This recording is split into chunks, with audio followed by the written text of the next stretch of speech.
We are talking about India as a superpower, our presence in space missions, our clout globally increasing, but small incidents that really shake that confidence. One such incident, in fact, is the one that took place on the 9th of June in Newark Airport.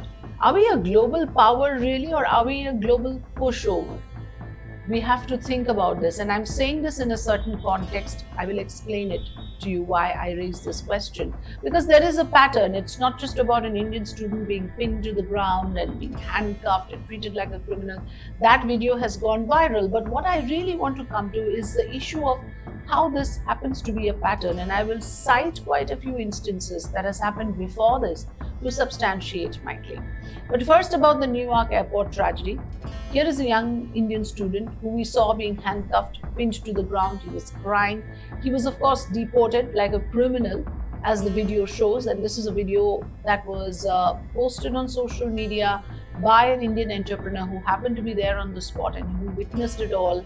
He marked the MEA as well. And now coming to the statement from the MEA, and tell me if you find this strong enough, because I found this rather timid, which is why I say sorry, not okay. When we respond to these incidents, there has to be a slightly sterner messaging to the United States.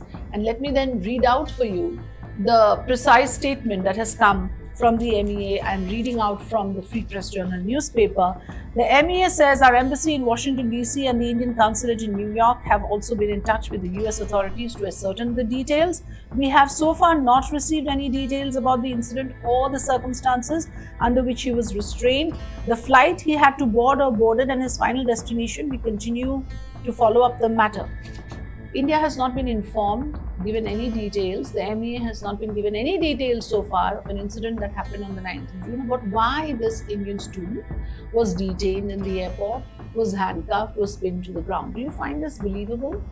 That no message as to the reason for his detention was communicated to the MEA, despite this creating such an outrage? Sorry, not okay.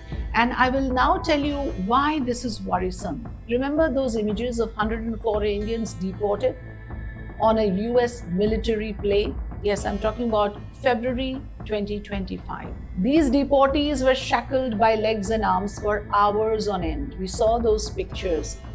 It was an absolutely heartrending situation to see them again being sent off like criminals. Opposition MPs protested in Parliament, calling it degrading. But what was the official line? Nothing really changed since then.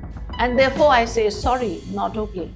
I'll take you back to 2013 as well, to the case of Devyani Khobragade, our own diplomat. Remember the way she was strip searched, humiliated in New York?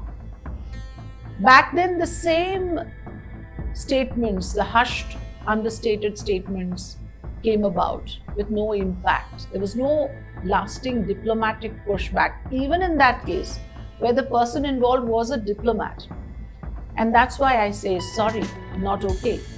Humiliation after humiliation that has been meted out to Indians in the US soil, and no strong statement, firm action being taken by the Indian government is something that cannot be acceptable. And this is a pattern that is happening recently, of course, with student visa interviews being cancelled. First, Harvard entries of international students were banned and that the court put on hold. Then you still have all US student visa interviews being put on hold by the Trump administration. There is a clear xenophobic mindset that is at play, which is why, again, this is not okay, because it is something that trickles down. It does have a trickle-down impact when someone right there on the top has this sort of a mindset and attitude towards those who come into the country. Sure, there could have been a valid reason, and this could have been an illegal student who landed up there, who had no business to go to the United States illegally. But there could have been a way of dealing with this. Our protests are too mild. Our images ignite outrage, but our statements from the higher-ups, from the Ministry of External Affairs, are not strong enough or emphatic enough. Simply saying we are in touch with the US Embassy, we are in touch with the authorities there without any reciprocal measures just doesn't help. The harsh reality is that Indians abroad are increasingly facing persecution, especially in the United States. And these are the latest examples. They're facing degrading treatment, and dignity-denying restraint that we just saw is something that should have evoked a stronger response from the Indian government. Sorry, not okay.